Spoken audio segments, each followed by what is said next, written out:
한번 먼저 좀 따라해 주실래요? 하나님이 하십니다. 하나님이 하십니다. 이때는 이렇게 좀 해야 돼요. 한국 갔다 왔잖아. 많이 보고 왔잖아. 그치? 한국에서 계속 이러고 있는데 지금 계속. 자, 우리는 그런 건 아니니까. 자, 하나님이 하십니다. 하나님이 하십니다. 하나님이 하십니다. 여러분이 하나님이 하시면 여러분 금방 결혼해. 아멘. 여러분 하나님이 하시는 놀라운 일들 여러분의 삶 속에 2025년 안에 온전히 경험할 수 있는 여러분 되기를 소망합니다. 그런데 하나님이 하신다 그러니까 이렇게 얘기하는 사람이 있어요. 하나님이 하시니까 나는 아무것도 안 해도 돼요? 여러분 하나님이 하심의 역사를 11월 3일 날 여러분들하고 나누면서도 뭐라고 말씀했냐면 하나님이 하시면 우리를 위해서 하시지만 우리를 통해 우리와 함께 하시는 것이 하나님의 하심의 역사다라고 말씀을 드렸어요. 자, 하나님이 하시면 우리를 위해서 하세요. 독생자들 예수 그리스도를 이 땅에 주신 것도 우리를 위해서 주셨어요. 그래서 하나님이 하시면 언제나 우리를 위함이에요. 그것이 하나님이 우리를 향한 사랑이 있기 때문이에요. 그런데 하나님이 하시면 우리를 위함이 분명하지만 우리를 위한다고 해서 우리가 가만히 있고 아무것도 안 하는 삶이 아니라 하나님의 하심은 그 하나님이 하심의 능력 가운데 우리가 함께 누리게 하기 위해서 우리를 통해서 우리와 함께 하신다는 거예요. 여러분 영상으로 스키 타는 걸 보는 것과 내가 직접 스키 타는 것은 완전히 다른 거예요. 다른 사람이 번지점프를 하는 거를 내가 유튜브로 보는 것과 내가 번지점프를 하는 것은 완전히 다른 거예요. 여러분 하나님의 하심이 바로 그런 거예요.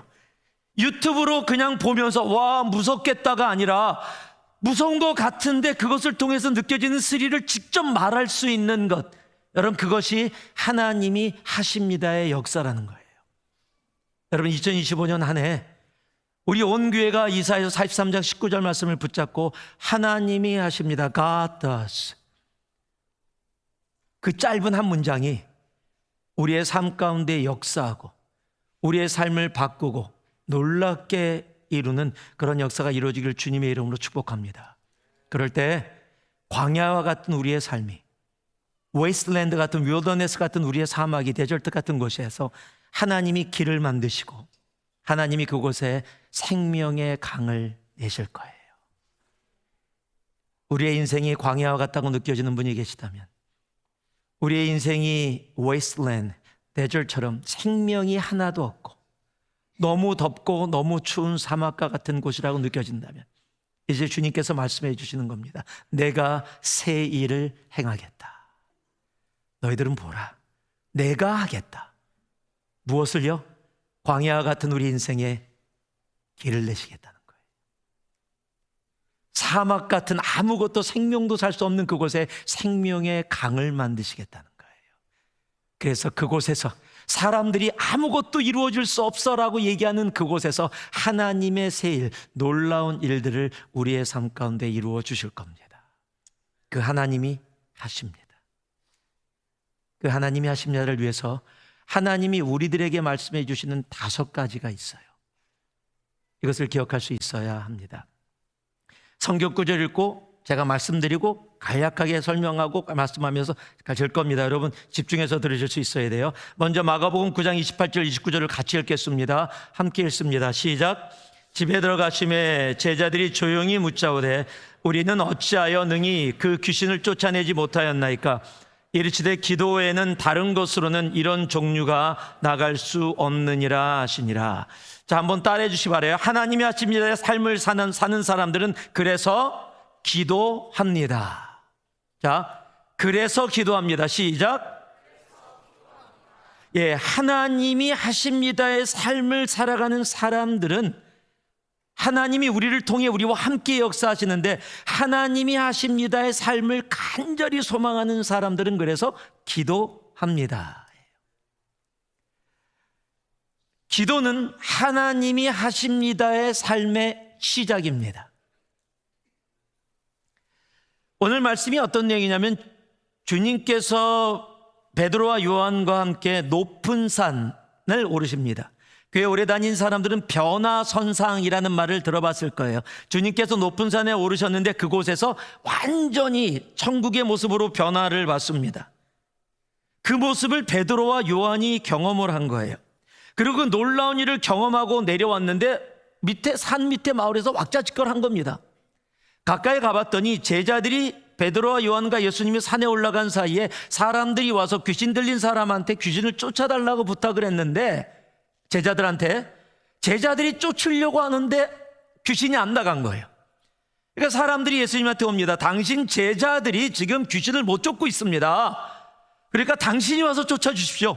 예수님이 가서 귀신을 쫓아냅니다. 그리고 이제 사람들은 떠나고 제자들과 주님이 따로 있는데 귀신을 쫓으려고 했는데 못 쫓았던 제자들이 쭈삣쭈삣 주님한테 와서 묻는 거예요. 주님, 왜 주님은 되는데 우리는 안 돼요? 주님은 귀신아 나가라 그러니까 바로 나가버렸는데 왜 우리는 그렇게 노력했는데도 안 돼요? 그랬더니 주님께서 말씀해 주시는 겁니다. 그것이 오늘 말씀이에요. 이런 일들은 기도 외에는 이루어질 수 없다라는 거예요. 자, 한번 따라해 주세요. 기도 외에 다른 것으로는 이런 종류가 나갈 수 없느니라. 여러분, 하나님이 하십니다의 역사는 언제나 기도 가운데 이루어지는 거예요. 여러분, 교회가 성령이 임해서 시작이 되어졌습니다. 그런데 그럴 때 제자들이 무엇을 하고 있었어요? 함께 모여서 한 마음으로 기도하고 있었어요. 여러분, 하나님이 하십니다 역사를 여러분 경험하기 원하세요? 그 하나님이 하십니다 역사는 우리가 상상할 수 없는, 아무것도 할 수 없다라는 광야 가운데 길을 내시고 사막의 강을 내시는, 세상이 이해할 수 없는 기적의 역사는 다른 곳에서 시작되지 않아요. 바로 기도입니다. 여러분, 기도 외에 다른 것은 이루어지지 않아요. 여러분, 청년의 때에 기도할 수 있어야 돼요. 밥 먹을 때만 하는 기도가 아니라 청년의 때에 주님 앞에 무릎 꿇고 기도할 수 있는 청년들, 여러분, 세상의 변화를 일으켰던 모든 청년들, 여러분이 기독교 역사를 조금만이라도 안다면 아펜젤라 언더도와 같은 한국을 복음할 때 왔던 청년들이 전부 다 20대예요. 그들이 무릎 꿇고 기도하고 주님 앞에 갔더니 하나님을 모르던 한 민족이 주님 앞에 돌아오는, 여러분, 놀라운 역사를 하나님은 이루어 주시는 거예요. 여러분, 그래서 우리가 여기 있는 거예요. 여러분, 기도는 하나님이 하십니다의 그 놀라운 역사의 시작입니다. 여러분, 2025년 이 안에 우리 새천공 청년들이 기도할 수 있기를 소망합니다. 여러분, 금요일마다 모여서 기도하는데 금요일은 나하고 상관이 없어 라고 생각하는 분들, 피곤한데 그날은 쉬는 날이야 라고 생각하고 있다면 아니에요. 여러분, 피곤하기 때문에 더 와야 돼요. 시간이 없기 때문에 더 와서 여러분 주님 앞에 함께, 그리고 개인적으로 기도하는 그 놀라운 은혜의 역사, 여러분 주님께서 말씀하셨잖아요. 쉬지 말고 기도하라. 여러분, 주님이 우리 괴롭히려고요? 그래서 쉬지 말고 기도하라 그러시는 거예요? 아니요. 하나님이 하십니다 그 역사를 우리의 삶 가운데 경험케 하기 위해서 하나님 우리를 향해서 기도하라 말씀하시는 겁니다. 하나님이 하십니다의 그 놀라운 역사의 시작은 바로 기도로 시작됩니다. 그래서 여러분께 이렇게 말씀드리는 거예요. 기도는 하나님이 하십니다의 삶의 시작이라는 사실이에요. 여러분, 기도할 수 있는 우리가 되기를 소망합니다.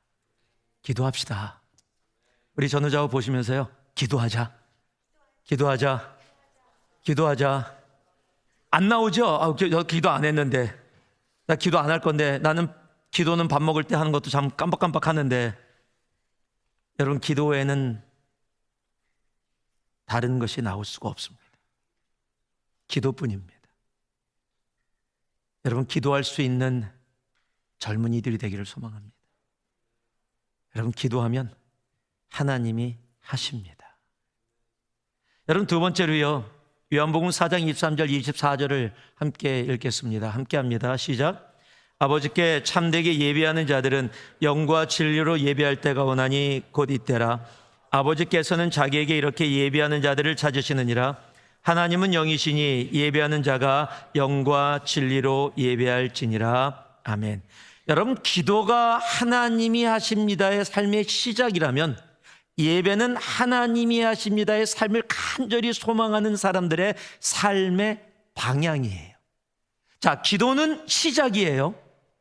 예배는 그 하나님이 하신 여들을 간절히 소망하는 사람들의 삶의 방향이라는 사실이에요. 왜냐하면 예배는 하나님이 하나님 되시는 자리이기 때문이에요. 예배자는 이 하나님이 삶에서 하나님 되심을 인정하면서 살아가는 사람들을 우리는 예배자다라고 부르고 있는 겁니다. 그래서 예배는 단순히 와서 찬양하고 단순히 목사가 설교하는 설교 듣고 가는 시간이 아니라는 거예요. 더러는 찬양을 싫어하는 사람은 찬양이 끝날 때쯤 옵니다. 더러는 설교 듣는 걸 별로 좋아하지 않는 사람은 뭐 예배 왔으니까 들을 수밖에 없지만 속으로 그럽니다. 오늘 왜 이렇게 기냐? 빨리 좀 끝나지. 그리고 끝나고 나면은 뭘 설교했는지조차도 하나도 기억하고 싶지도 않고 기억하지도 않을 때가 많이 있어요. 근데 예배는요, 찬양 부르고 설교 듣는 시간이 아니에요. 많은 사람들이 예배를 오해하는데 예배에서 내가 무엇을 받아야 한다라고 생각을 해요. 그래서 설교가 좀 좋았다. 오늘 설교 재밌었어. 그래도 뭐 마음에 조금 찡하는 게 터치가 있었어. 오늘 설교 조금 유머가 좀 있었어. 웃겼어. 그래도 좀 웃었어. 그래도 조금 난데? 이렇게 얘기할 수 있을 거예요. 그런데 그렇지 않았어. 오늘 설교 정말 짜증났다. 찬양이 싫으면 오늘 찬양 왜 이렇게 길게 하냐? 뭐 찬양인도 하면서 중간에 영어로 얘기해. 그냥 한국말로 하지. 한국말 찬양 부르다가 뭐 영어로 하냐? 뭐 이렇게 하고. 응? 뭐 별의별 걸 다 생각할 수 있을 거야. 다 얘기할 거야. 그런데 여러분, 예배는 그게 아니에요. 예배는 내가 무엇을 받는 시간이 아니라 예배는 하나님께 드리는 시간이에요. 이 문제가 뭐냐면요, 내가 예배에서 받으려고 하니까 못 받으면 짜증나고 화나고 힘들고 받을 게 없다고 생각하면 가능한 한 대충 빨리 지나가고 싶어 해요. 완전히 예배를 잘못 이해하고 있는 거예요. 예배는 드리는 시간이고요, 예배는 내가 받는 시간이 아니라 하나님이 받는 시간이에요. 그러니까 하나님께서 예배를 안 받아주시면 우리의 예배는 아무 의미가 없는 거예요. 말라기에 보면은요, 뭐라고 얘기하시냐면 성전에 와서 이스라엘 사람들이 예배를 드리는데 성경에서 뭐라고 주님께서 얘기하면 누가 와서 성전의 문을 닫았으면 좋겠다라고 얘기를 해요. 지금 성전에서 예배를 막 드리고 있는데 하나님이 이 예배를 안 받으시겠다는 거예요. 여러분, 하나님이 기뻐하지 않는 예배, 하나님이 받기 원치 않는 예배, 아무 의미가 없다라는 거예요. 여러분, 예배는 하나님이 받아주셔야 의미가 있는 거예요. 그래서 예배 자리에 나오는 사람들은요, 하나님 나의 예배를 받아주시옵소서, 그 간절한 마음으로 나오게 되어지는 거예요. 내가 무엇을 받을까, 내가 여기서 뭘 얻어갈까, 그게 아니에요. 하나님이 예배를 받으셨어요. 우리 예배를 기쁨으로 받으셨어요. 그랬더니 너무 기쁘셔서 하나님이 부어주시는 것을 은혜라고 얘기하는 거예요. 네가 하나님께 예배를 드렸는데 아무것도 기대하지 않고 받는 게 아니라 드리려고 왔는데 하나님이 나에게 허락해 주시는 놀라운 것들을 받고 나아가게 되어지는 거예요. 여러분, 하나님은요, 우리가 예배자로 서기를 원합니다. 영과 진리의 예배자로 하나님 나의 예배를 받아 주시옵소서. 여러분, 우리가 찬양 가운데 왜 손을 드는지 아세요? 난 손 드는 거 싫어, 귀찮아. 난 일어서 있는 것도 싫은데 참 자꾸 일어서라 그러니까 그냥 다들 일어나니까 어쩔 수 없이 일어나고, 그런 개념이 아니에요. 여러분, 사랑하는 사람을 만나면, 오랜만에 만나거나 또 정말 사랑하는 사람 만나면 뭐 하기를 원해요? 허그하기를 원하죠. 여러분, 사람은 사랑하면 거기에 대한 반응을 하게 돼 있어요. 내가 하나님 앞에 나서 하나님을 온전히 경배하면 거기에 대한 반응을 하게 돼 있는 거예요. 그 반응이 손을 들거나 무릎을 꿇거나 눈을 감거나 내가 박수를 치거나 하는 행위가 바로 그런 행위예요. 의무나 책임이 아니라 내가 하나님을 사랑하기에 하나님 앞에 드려지는 나의 삶의 모습인 거예요. 여러분, 예배는 하나님이 하십니다의 역사를 간절히 소망하는 사람들이 걸어가고 추구하는 방향이라는 사실이에요. 여러분, 이런 찬양 많이 불러봤죠? 주를 위한 이곳에 예비하는 자들 중에 그가 찾는 이 없어 주님께서 슬퍼하시네. 주님이 찾으시는 그 한 사람, 그 예배자가 내가 그 사람 되길 간절히 주께 예배하네. 여러분, 오늘 이곳에 하나님이 찾으시는 그 사람들이 바로 우리의 길을 소망합니다. 하나님, 나의 예배를, 우리의 예배를 받아주시옵소서.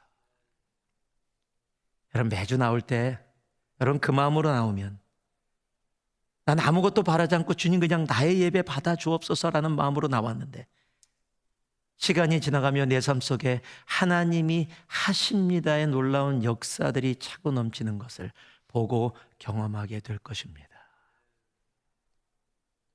예배는 하나님이 하십니다의 삶을 간절히 소망하는 사람들의 삶의 방향입니다.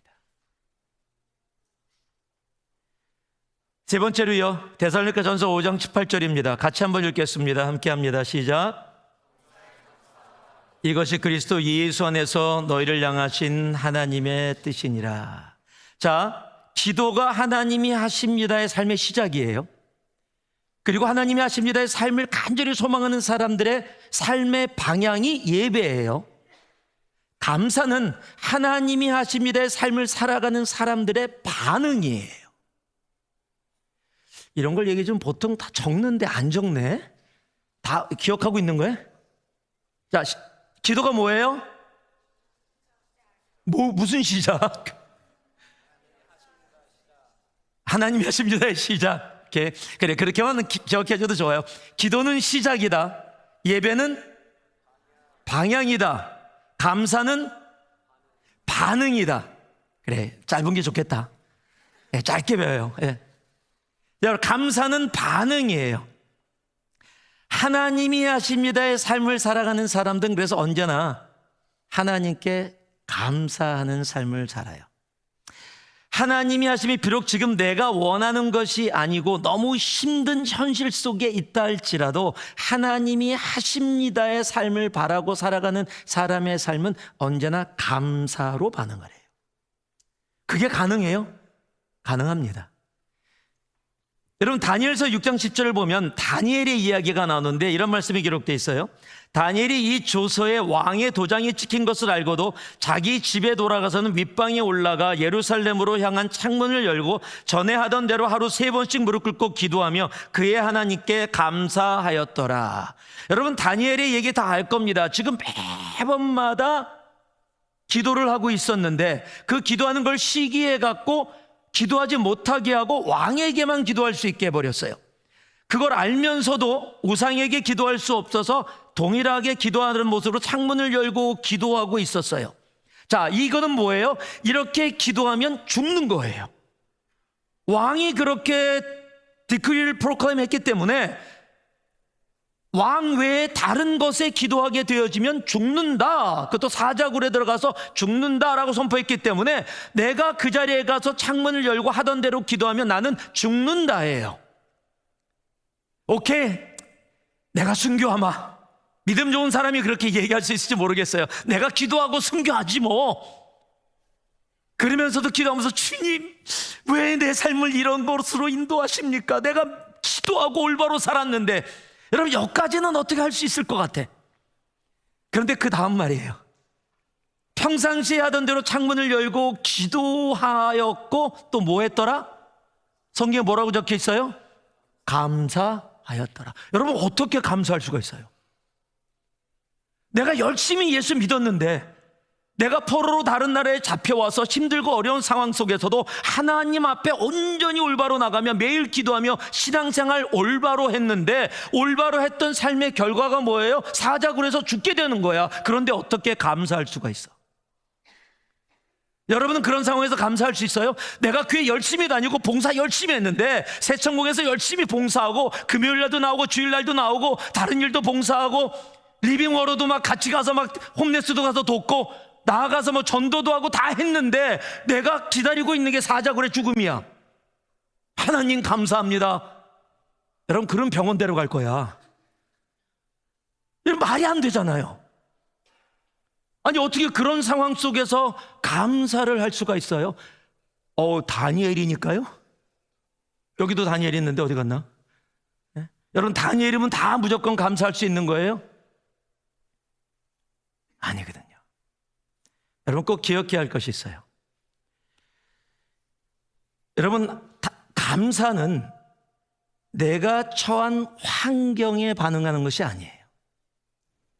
여러분, 감사는 하나님의 선하심에 대한 반응이에요. 다시 이야기합니다. 감사는 내 현실에 대한 반응이 아니에요. 감사는 하나님의 선하심에 대한 반응이에요. 이거 굉장히 중요한 부분입니다. 그리고 또 하나 기억해야 될 것이 있어요. 하나님의 선하심은 마이크로가 아니라 매크로예요. 다시 얘기합니다. 하나님의 선하심에 대한 반응이 뭐라고요? 감사예요. 감사인데 그 하나님의 선하심은 무엇이 아니라 무엇이라고요? 마이크로가 아니라 매크로다라는 거예요. 자, 이게 무슨 말일까요? 여러분, 내 인생을 바라보면서 이렇게 보시면 돼요. 요셉에 대해서 한번 제가 2번 얘기할 건데 요셉에 대해서 한번 이야기를 해볼게요. 자, 요셉이 비전을 받았어요. 하늘의 해와 달이 자기에게 절을 합니다. 여러분, 하나님께 비전을 받았다는 건 좋은 거예요, 나쁜 거예요? 대답 좀 해. 네, 좋은 거예요. 왜 청년들이 왜 이렇게 말이 없어요? 좀 얘기 좀 합시다. 예? 자, 요셉이 비전을 받았어요. 좋은 거예요. 그런데 그 비전을 가족들에게 나눴더니 형들이 시기하고 질투를 해. 나쁜 거예요. 그러고 나서 살다가 아버지 신부를 만나라고 형들한테 음식 갖다 주려 해서 좋은 거 가지고 좋은 일로 갔는데 형들이 보고 죽이려고 해요. 다행히 죽지는 않았지만 노예로 팔려서 애굽으로 갑니다. 나쁜 거예요. 애굽의 노예로 팔려서 그래도 하나님 열심히 믿으면서 생활했더니 노예 중에 좀 높은 자리로 올라갔어요. 그래도 그 상황에선 좋은 게 됐어요. 그래서 하나님 버리지 않고 하나님 열심히 믿었습니다. 그런데 갑자기 어느 날 아줌마가 다가오더니 막 꼬시는 거야. 아줌마 이러지 마세요. 내가 하나님을 믿고 있으니까 아줌마가 이러시면 안 되고 거절해. 자, 잘했죠? 잘한 일이잖아요. 분명히 좋은 일이고 잘한 일인데 그것 때문에 어디 가요? 감옥을 들어가요. 나쁜 일이 벌어졌어요. 자, 좋은 일도 있고 나쁜 일도 있고 좋은 일도 있고 나쁜 일도 있고 계속 벌어지고 있어요. 또 좋은 일을 하느라고 그곳에서도 사람들의 꿈을 해몽해 줘갖고 한 사람은 그래도 나가게 해줘요. 좋은 일 했는데 잊혀져요. 아무도 자기를 기억 안 해요. 여러분, 우리의 삶은요, 좋고 나쁘고 좋고 나쁘고 좋고 나쁘고 우리의 환경은 계속 변합니다. 오늘 너무 좋은 일이 있었다가 그 좋은 일 때문에 나쁜 일이 있을 수 있고요. 나쁘다고 생각했는데 그 일 때문에 더 좋은 일이 또 우리의 삶에 올 수도 있어요. 여러분, 그것에 반응하면 오늘은 감사, 내일은 원망, 오늘은 감사, 내일은 원망이야. 그러니까 이번 주일은 막 웃으면서 와서 하이 잘 지내니? 그러다가 다음 주에는 이상 팍 건들지 마라. 이러고 살아가는 거예요, 그냥. 여러분, 이런 사람 형제든 자매든 난 절대 결혼 안 해. 난 진짜 결혼 안 해요. 그렇게 환경에 반응하고 살아간다면 오, 끔찍해. 살 생각을 하면은. 여러분, 순간에 환경에 반응하는, 환경은 매 순간도 변할 수 있는데 그 매 순간에 반응하며 살아가는 사람이라면 여러분, 어떻게 평생을 같이 살 수가 있겠어요? 여러분, 그런데요, 하나님의 선하심은 마이크로가 아니라 매크로라 그랬어요. 여러분, 말씀을 보니까요, 요셉의 끝은 뭐예요? 총리예요. 우리는 성경을 통해서 알아요. 하나님은 요셉의 끝을 이미 말씀해 놓으셨어요. 내가 하나하나의 환경을 보면 거기에 짜증내고 그것 때문에 기뻐하고 또 눈물 흘리고 또 조금 좋았다가 또 슬퍼하고 계속 왔다 갔다 해요. 그런데 요셉은 그러지 않았어요. 왜요? 하나님의 선하심은 지금 내가 지나가는 현실이라는 환경이라는 것이 아니라 하나님의 선하심은 그 모든 과정을 거쳐서 선하신 하나님의 뜻을 이루심을 믿고 알았기 때문이에요. 여러분, 그래서 다니엘이 감사할 수 있었던 거예요. 내가 비록 사자굴에 들어가 죽는 존재가 된다 할지라도 나의 삶은 굉장히 마이크로로 보면 정말 힘들고 어려운 삶일지 몰라도 하나님이 나를 향한 하나님의 나라의 개념으로 본다면 이것은 하나님의 선하심이다. 여러분, 그래서 감사하는 거예요. 하나님을 향한 감사는 변하는 환경에 대한 반응이 아니라 하나님이 하십니다라는 삶을 선포했는데 이 안에 하나님이 안 하시는 것 같아. 하나님이 하시는데 와, 이거 안 하셨으면 좋겠어. 너무 힘들어. 여러분, 그것에 반응을 해서 감사할 수 없다면 여러분, 그것은 하나님이 하십니다를 이해하지 못하는 거예요.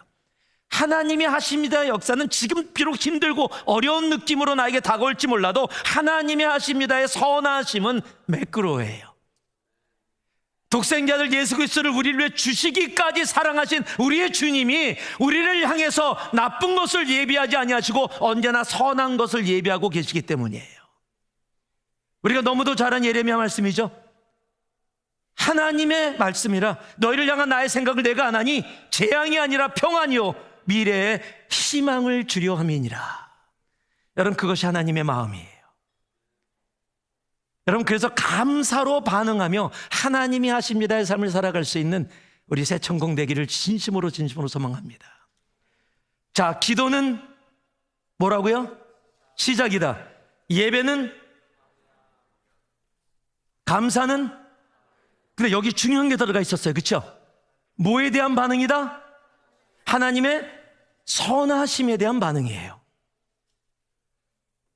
환경으로 반응하지 마세요. 그런 감사 안 나옵니다. 하나님의 선하심으로 반응하는 것, 그것이 하나님이 하십니다의 역사를 살아가는 사람들의 모습이에요. 자, 네 번째. 자, 이제 2개밖에 안 남았어. 자, 사무엘상 15장 22절을 같이 읽겠습니다. 함께 읽습니다. 시작. 여호와께서 번제와 다른 제사를 그의 목소리를 청종하는 것을 좋아하심같이 좋아하시겠나이까? 순종이 제사보다 낫고 듣는 것이 수량의 기름보다 나으니. 기도가 시작이에요. 예배가 방향입니다. 감사가 하나님의 선하심에 대한 반응입니다. 자, 이제 순종입니다. 순종은 통로입니다. 하나님이 하십니다의 역사가 이루어지는 통로가 있는데 그 통로가 순종이에요. 여러분, 지금 시대를 살아가는 특히 이 시대의 젊은이들에게 순종이라는 단어는 별로 좋은 단어가 아니에요. 순종이라는 단어를 들으면 어떤 권력 있는 사람이나 어떤 존재가 나를 부려먹기 위해서 사용하는 단어, 그 단어가 순종이고, 내가 이 땅에서 멋있게 살아가려면 불순종하고 부닥치고 따져보고 해야, 그래야 멋있게 살아가는 거지. 네, 알겠습니다 하고 순종하고 살아가면 넌 바보야, 너는 이용당해 라고 이야기하는 것이 세상의 모습이기 때문이에요. 세상은 그렇게 이야기하는데 성경은 그렇게 이야기하고 있지 않아요. 여러분, 성경은 하나님이 하십니다의 역사가 이 땅 가운데 우리의 삶에 이루어지길 원한다면 우리의 삶에 통로가 있어야 되는데, 그 통로를 통해 하나님이 하십니다의 놀라운 기적의 역사들을 우리에게 허락해 주시는데 그 통로가 순종이다라고 말씀하고 계시는 겁니다. 여러분, 근데 순종이 참 쉽지 않잖아요. 순종하면 꼭 바보인 것 같고, 순종하면 꼭 억울한 일 당하는 것 같기도 하고. 왜요? 여러분, 순종을 우리가 의무나 책임이나 그런 개념으로 받아들이면 참 힘들고 어려워요. 근데 성경은 순종을 그렇게 이야기하고 있지 않아요. 신명기 6장 5, 6절에 보면 이렇게 기록되어 있습니다. 너는 마음을 다하고 뜻을 다하고 힘을 다하여 내 하나님 여호와를 사랑하라. 오늘 내가 명하는 네 말씀을 너는 마음에 새기고. 신명기 11장 1절입니다. 이번엔 그런즉 내 하나님 여호와를 사랑하여 그가 주신 책무와 법도와 규례와 명령을 항상 지키라. 자, 지금 순종이라는 단어가 안 나왔지만 말씀을 지키라, 순종하라 라는 의미의 말씀들이 2군데 적혀 있는데, 여러 군데인데 두 말씀만 뽑은 거예요. 그런데 그 순종이라는 단어, 말씀을 지키라는 단어와 함께 계속 등장하는 단어가 있어요. 그 단어가 뭐예요? 하나님을 사랑하라라는 단어예요. 여러분, 순종은 하나님 사랑과 분리될 수 없는 단어예요. 여러분, 우리가 순종이 힘들거나 순종을 안 하는 이유 중에 하나가 여러분 조심스럽게 그러나 확실하게 말씀드릴게요. 우리가 하나님 사랑하지 않기 때문이에요. 여러분 하나님 정말 사랑하면 하나님이 하시는 말 하게 되어집니다. 여러분 순종은 의무나 책임이라는 단어와 함께 가는 단어가 아니라 하나님 사랑이라는 단어와 함께 가는 단어가 순종이라는 단어예요. 그럼 우리는 나 하나님 사랑하는데요 라고 얘기할지 모르겠어요. 여러분 정말 하나님을 사랑한다면요, 성경에서 하나님을 사랑한다는 것의 정의를 정확하게 내려주는 데가 있어요. 요한일서 5장 3절입니다. 같이 읽어볼게요. 요한일서 5장 3절 말씀. 자, 같이 한번 읽습니다. 시작. 하나님을 사랑하는 것은 이것이니 우리가 그의 계명들을 지키는 것이라. 그의 계명들은 무거운 것이 아니로다. 자, 하나님을 사랑하는 것이 이것이다. 뭐라고요? 그것이 하나님의 말씀을 지키는 것이다. 간단히 얘기하면 하나님을 사랑하니 너? 그러면 간단해. 순종이 따르게 돼 있어. 이게 성경의 정의예요. 내가 순종을 한다라는 것은 의무나 책임 때문에 억지로 하기 싫은데 그래도 해야 되니까 하고 있는 자리가 아니라 내가 하나님을 너무도 사랑하고 있는데, 하나님을 사랑하고 있는데 내 삶을 보니까 하나님의 말씀을 지키고 있는 그 자리, 순종의 자리에 내가 있는 나를 보게 되어지는 거예요. 여러분 내가 사랑하지 않고 순종하려고 그러면 나타나는 현상이 있어요. 순종할 거와 순종하지 않을 걸 내가 정의하고 골라요. 그게 사람의 모습이에요. 이 정도는 그래도 하는 게 좋겠어. 이거는 too much. 지금 내 상황 속에서는 이거는 조금 좀 무리야. 이렇게 내가 고르게 돼요. 여러분 그랬던 사람이 있어요. 성경에 사울 왕입니다. 하나님이 아말렉과의 전쟁에서 모든 성에 있는 생명을 다 멸하라고 얘기하세요. 그것을 우리가 이해하느냐 이해하지 않느냐의 문제는 아무 상관이 없어요. 그것이 하나님의 명령이었어요. 그런데 사울 왕은 하나님의 명령 가운데 자기의 필터를 통해서 자기가 나눕니다. 죽일 만한 건 다 죽여버리고 나쁜 거 다 죽이고 살아있는 양들과 짐승들을 가지고 와요. 이 살아있는 양들을 통해서 뭘 하길 원한다고요? 하나님께 예배드리기 위해서, 좋은 뜻에, 좋은 목적을 위해서 제가 분별한 거다라고 이야기합니다. 자, 하나님의 명령을 순종하지 않았는데 오는데 사무엘 선지자를 만나요. 사울 왕이. 근데 선지자한테 이렇게 얘기합니다. 사무엘상 15장 13절인데 사무엘이 사울에게 이른즉 사울이 그에게 이르되 원하건대 당신은 여호와께 복을 받으소서. 내가 여호와의 명령을 행하였나이다. 자, 지금 사울 왕이 뭐라고 얘기하고 있어요? 내가 순종했습니다. 그런데 그 순종이 어떤 순종이었어요? Selective obedience였어요. 내가 좋다고 생각하는 건 하고 내가 싫다고 생각하는 건 안 했어요. 그 좋다고 생각하는 것도 자기를 위했다기보다는 하나님께 예배드리기 위해서 흠없는 짐승들을 데리고 왔습니다. 나름대로는 좋은 이유를 댔어요. 자기는 그리고 하나님 앞에 하나님 나 순종했습니다 라고 얘기해요. 내 하나님은 그 순종을 순종이라고 얘기하지 않고 불순종이다라고 말씀하시는 거예요. 여러분 하나님 사랑하세요? 안 사랑하나 봐. 하나님 사랑하세요? 하나님 정말 사랑하세요? 여러분 그렇다면 내가 하나님을 사랑하는 만큼 나는 순종하게 돼 있어요. 왜냐면요, 요한복음 21장에 보면 예수님이 갈릴리에서 고기를 낚는 제자들에게 찾아가세요. 찾아가셔서 고기를 다 미리 음식을 준비하시고 제자들이 그곳에 오는 것을 기다립니다. 음식을 나누시면서 예수님이 제자들의 대표된 베드로에게, 즉 제자들에게 하신 말씀이에요. 내가 나를 사랑하느냐. 여러분 지금 그것이 마지막 질문이고 도전이에요. 이제 조금 있으면 예수님은 십자가에서 돌아가시고 부활하셨지만 승천하실 거예요. 천국에 가실 거예요. 이제 이 땅에 계시지 않을 거예요. 그러니까 제자들 지금 3년 동안 훈련했는데 이제 이들에게 이 땅을 맡겨놓고 가야 돼. 그러면 이 리더로서의 마음이 어떨까? 베드로 아직 보니까 준비 안 됐는데, 야, 이놈의 제자들 정말 부활한 나를 보고도 갈릴리 바다에 와서 다시 고기 잡고 있는, 이 사람들을 어떻게 하지? 그럼 저 같으면 이렇게 불러다가 내가 너에게 가르쳐줬던 거 기억나냐? 너희들한테 이 세계를 맡겨놓고 가야 되는데 뭐 할 수 있어? 뭐 준비됐어? 한번 얘기해봐. 저 같으면 그랬을 것 같아요. 그런데 우리 주님은요, 단 하나의 질문만을 해요. 내가 나를 사랑하느냐? 3번을 묻습니다. 그리고 베드로가 3번을 사랑한다 대답합니다. 그리고 3번을 주님께서 뭐라고 얘기하세요? 내 양 예수 그리스도의 양을 먹이라. 여러분, 주님은 뭐 하겠느냐, 준비됐느냐, 능력 있느냐, 어떤 계획 갖고 있느냐, 이거 돈 많이 들 건데 돈 많이 벌어놨느냐, 뭐 할 수 있느냐, 사람 모을 수 있느냐, 이런 거 하나도 안 물으셨어요.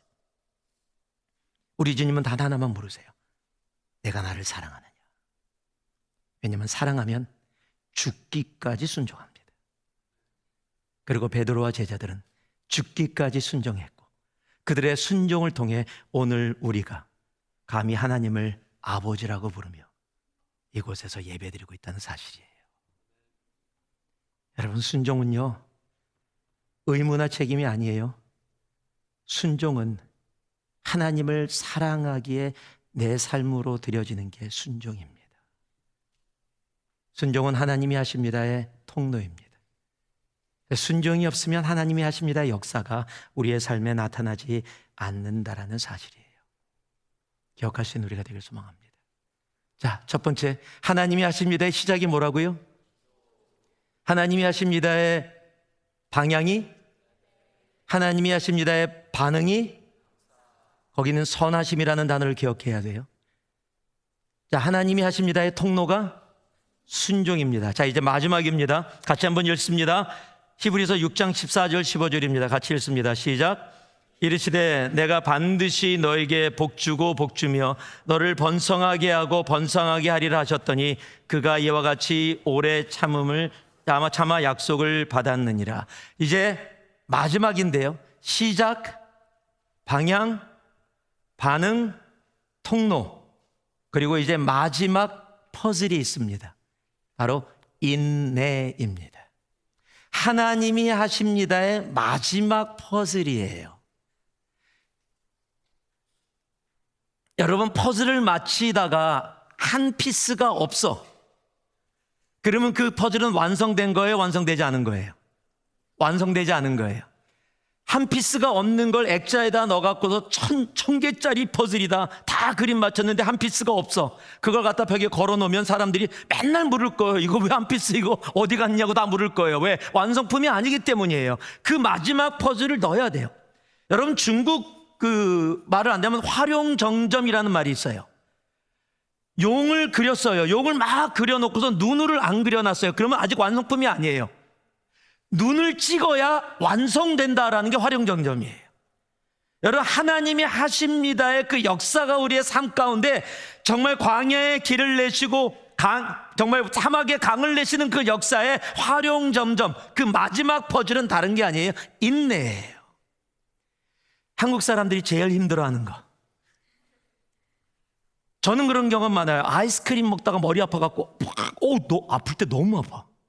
경험해 본 사람? 경험 안 해봤어요? 딴 사람들은?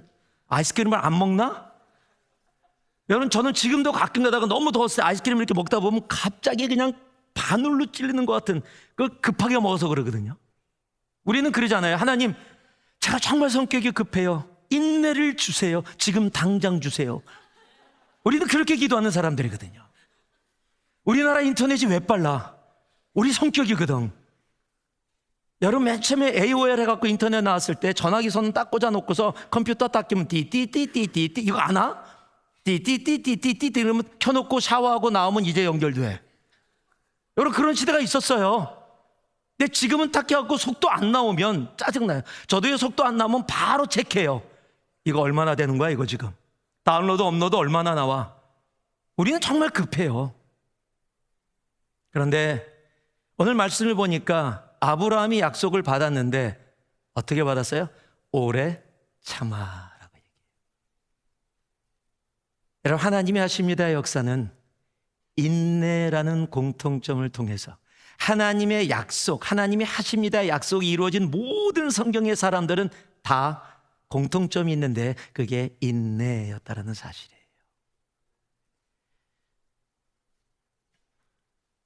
제가 요셉의 이야기를 마지막으로 한 번 더 하고 말씀을 마무리하기 원해요. 자, 이번엔 요셉의 이야기를 제가 선하심의 개념 속에서 여러분과 얘기했어요. 하나님의 선하심이 마이크로가 아니라 매크로다. 이번엔 요셉의 이야기를 인내라는 개념을 통해서 한번 들어줬으면 좋겠어요. 자, 요셉이 비전을 받았습니다. 하늘의 해와 달이 자기에게 절을 하는 놀라운 비전을 받았어요. 그런데 그의 삶이 하나님이 주신 비전과는 전혀 연결되어지지 않는 거예요. 형들이 시기를 하니까 마음이 너무 불편해요. 그래도 잘해보려고 음식까지 갖다 줬는데 이젠 정말 죽이려고 합니다. 죽는다고 생각했는데 다행히 죽지는 않았어요. 노예로 팔려서 애굽으로 갑니다. 여러분 마음이 어떻겠어요? 내 인생은 이게 뭔가? 내가 하나님의 비전을 받았는데 그 비전을 받은 결과가 노예야? 그것도 형들에게 배반당해서 이곳에 와야 되는 그런 모습이야? 그래도 아니야, 내 이런 생각하면 안 돼. 그래도 하나님 열심히 믿어야 돼. 열심히 믿었더니 아까 얘기한 것처럼 그래도 높은 자리에 올라가서 그래, 내가 노예로 살지만 그래도 하나님이 은혜 주셔서 높은 자리까지 올라왔으니까 너무 감사하다. 그런데 그 아줌마가 한두 번이 아니고 계속 꼬시는 걸 내가 하나님 믿는 사람으로 도저히 용납할 수 없어서, 내가 하나님의 이름 앞에 죄를 질 수 없어서 안 됩니다 라고 저희 거절했잖아요. 여러분 이렇게 믿음의 결단을 했으면 하나님이 복 주셔야지. 어우 내 착한 아들 잘했다, 그래 유혹에서 이겼구나 라고 해줘야 되는데 오히려 감옥 가요. 이러면 정말 열받습니다. 하나님 믿었더니 풀리는 게 하나도 없어. 하나님 안 믿을 때 더 잘 됐던 것 같아. 내가 하나님 앞에 신앙생활 열심히 하면서 지금까지 왔는데 대체 된 게 뭐 있어? 그래 내가 비전 받았어. 그 비전 다 헛거야, 환상이었어. 그 비전 받고 나서 내 인생 하나도 제대로 된 게 없고, 조금 잘 된다 그러면 또 문제 터져서 저기 되고, 이제는 내가 하나님 이름 때문에 내가 죄 짓지 않겠다고 선포하고 나왔는데 오히려 그것 때문에 억울하게 감옥에 들어왔어. 관도 나 하나님 믿지 않을래. 하나님은 나에게 결코 좋은 사람이, 좋은 대상이 아니야. 만약에 요셉이 거기서 하나님을 디나운스하고 포기해버렸다면, 여러분 요셉은 총리가 되는 것도 아무것도 이루어지지 않았을 거예요. 여러분 우리의 삶이 그럴 때가 너무도 많아. 여러분 하나님의 계획은, 요셉의 계획은 뭐, 요셉을 향한 계획은 총리예요. 그 총리 높이는 자리뿐만 아니라 성경은 뭐라고 얘기하고 있냐면요, 창세기 45장 5절에 당신들이 나를 이곳에 팔았다고 해서 근심하지 마소서, 한탄하지 마소서, 하나님이 생명을 구원하시려고 나를 당신들보다 먼저 이곳에 보냈나이다. 여러분 맨 마지막까지 갔더니 하나님의 뜻이 무엇인지 알게 되어졌어요. 인내했더니 내가 지나왔던 모든 과정들이 이 과정을 위해서 존재해야 되는, 내가 이해할 수 없었지만 존재해야 되는 과정이었어요. 신앙생활 가운데 어려운 게 뭐냐면, 근데 하나님이 좀 설명을 해주시면 좋은데 안 해주신다는 거예요. 너 지금 형들한테 팔리니 걱정 마. 내가 그 길 다음에 다 이거 예비해놨고, 너 거기 가면 이런 상황이 벌어질 거고, 내가 노예에서 좀 높여줄 거고, 노예에서 높여졌을 때 아줌마가 다가올 거야. 그거 거절해야 된다. 근데 잠시 감옥 갈 거야. 그것도 걱정하지 마. 너 꿈 해몽해주고 조금 기다리면 연락 온다. 그러면 넌 총리야. 아, 이렇게 설명해 주면 얼마나 좋아. 그러면 힘들어도 자 그래 좀 이따가 이뤄주고 총리 그래 될 거야. 근데 우리 하나님은요 절대 얘기 안 하세요. 조금 치사해. 절대 얘기 안 하시고 가만히 계세요. 그리고 우리에게 하나를 요구하세요. 인내는 믿음을 통해 이루어지는 거예요. 인내하게 하세요. 인내했더니 하나님의 놀라운 선하신 계획이 내 삶에 나타나는 거예요. 중간에 포기하면 그 사람에겐 하나님은 나쁜 존재예요. 여러분 가나안 교인이라고 얘기되는 사람들이겠어요? 교회 안 나오시는 분들이에요. 여기도 가나안 교인이 혹 있었는지 모르겠어요. 여러분 가나안 교인들의 많은 아픔들이 뭐냐면은 많은 상처를 받았어. 신앙생활을 하면서. 그래서 교회를 거부해요. 하나님은 부인하지 않지만 교회를 거부해요. 그래서 교회 나오질 않아요. 그분들에게는 하나님이 그렇게 좋은 존재가 아니야. 하나님을 사랑하고 하나님을 예배하려고 하지만 그래서 같이 모여서 뭘 하는 걸 원치 않아요.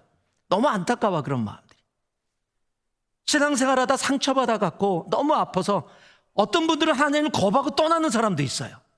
그분들에게는 하나님이라는 존재는 아주 나쁜 존재예요. 나름대로 열심히 신앙생활 했는데 나에게 이런 상처를 주고 아픔을 줬던 그런 나쁜 존재가 하나님이 된 거예요. 어디에요? 감옥에서 멈춰버렸어. 형이 팔았을 때 멈춰버렸어.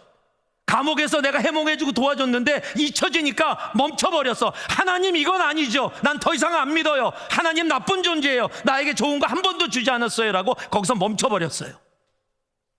그랬더니 그 인생엔 하나님의 끝까지 만들어 놓은 그 놀라운 선하신 계획, 그 계획을 경험할 수가 없어요. 그 경험을 못했더니 하나님은 나쁜 존재로 남는 거예요. 여러분, 하나님은요 우리를 향해서 놀라운 천국을 예비하고 계세요. 하나님을 믿는 모든 백성들에게 한 명도 빠짐없이 하나님의 그 놀라운 독생자 아들 예수를 십자가에 죽기까지 우리와 함께하기 원하는 그 천국을, 그 선하심으로 우리와 함께하기를 원하세요. 여러분, 그 놀라운 선하심을 우리가 믿고 나아간다면 이제 하나님이 하십니다의 마지막 퍼즐은 인내라는 사실이에요.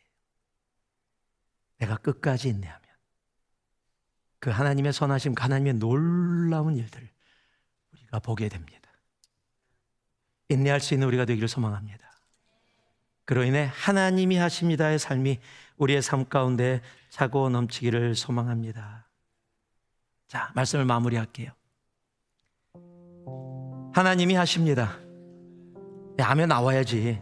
하나님이 하십니다. 하나님이 하십니다. 그 하나님이 하십니다의 놀라운 역사는, 역사의 시작은 뭐라고요? 기도입니다.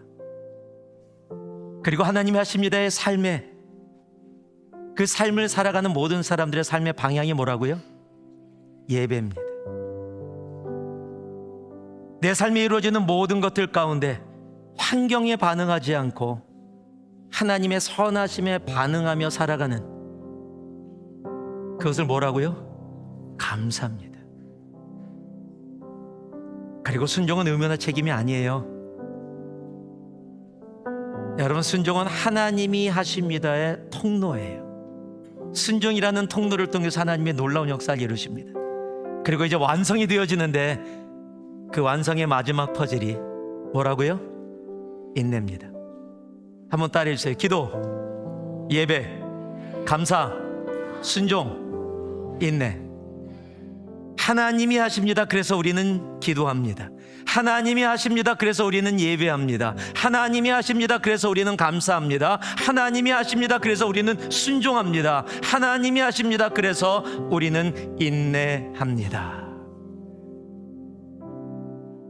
우리를 통해 우리와 함께 하시는 그 하나님의 놀라운 하나님이 하십니다 역사를 기대하면서, 여러분 2025년 우리 새천공의 젊은이들, 우리 한 분 한 분의 삶 가운데 하나님이 하십니다, 보라 내가 새 일을 행하리니 말씀하시는, 나를 향해 계획해 놓으신, 내가 광야라고 생각하고 내가 사막이라고 생각했던 그곳에서 길을 만드시고 생명의 강을 흐르게 하시는 그 놀라운 하나님이 하십니다 역사를 우리 모두 경험하며 함께 달려가는 2025년 되기를 주님의 이름으로 축복하고 축복합니다.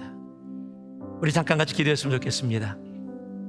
들은 말씀 기억하면서 함께 기도하기 원하는데요, 하나님이 주신 마음 가지고 기도했으면 좋겠습니다. 우리 함께 좀 일어날까요? 자리에서 우리 가슴에 손을 얹읍시다. 한 손이든 두 손이든 가슴에 손을 얹고 우리 함께 기도했으면 좋겠어요. 하나님, 그냥 새누리가 정해준 주제 말씀, 성경일 목사가 얘기하는 주제 말씀이 아니라 하나님 새누리를 통해 오늘 나에게 주시는 하나님의 말씀임을 믿습니다. 그러기에 하나님이 하십니다 역사를 기대합니다. 하나님 함께하여 주시옵소서. 그 하나님이 하십니다 역사를 나를 통해, 나를 위해, 나와 함께 하시는 그 하나님을 기다리면서 하나님 기도하겠습니다. 예배하겠습니다. 선하심에 반응하며 감사하겠습니다. 하나님의 사랑으로 순종하겠습니다. 그리고 끝까지 인내하겠습니다. 우리가 결단하며 우리 주여 한번 부르고 기도하며 나갑니다. 주여, 아버지 하나님 시간 기도하며 나아갑니다. 주여 아버지 하나님 우리와 함께하여 주시고, 주여 아버지 하나님의 붙잡아 주셔서 하나님께서 아버지 대천공을 향한 하나님의 뜻을 이루어 주시고, 주님께서 이루시고자 하는 하나님의 일들을 아버지 하나님이 이루어 주시옵소서. 주여 아버지 주님께서 이루어 주시고, 주님께서 아버지 하나님 함께하여 주시고, 주여 인도하여 주시고 역사하여 주셔서 아버지 하나님의 진정으로 주님께서 아버지 이루시고자 하는 하나님의 뜻을 우리 가운데 아버지 역사하여 주시고 인도하여 주시옵소서. 아버지 하나님께서 하실 일들을 기대하며 주님 나아갈 수 있도록 주님께서 인도하여 주시기를 간절히 소망합니다. 우리를 위하여 길을 만드시고 아버지 일하시는 그 아버지 하나님을 기대하며 주님 나아갈 수 있도록 주님 인도하여 주시옵소서. 아버지 하나님과 우리가 하나님께서 하실 일들을 기대합니다. 주님 역사하여 주시옵소서. 아버지 하나님 주님 우리 가운데 아버지 인내하며 끝까지 믿음으로 나아갈 수 있도록 아버지 하나님 인도하여 주시기를 간절히 소망합니다.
사랑의 아버지 하나님께서 하시는 일들을 기대하게 하시고 하나님 그 시작과 방향성과 우리가 반응하며 끝까지 인내하며 하나님의 그 뜻을 이루며 나아갈 수 있는 하나님 저희들 될 수 있도록 주님 인도하여 주시옵소서. 감사합니다. 예수님의 이름으로 기도드렸습니다. 아멘.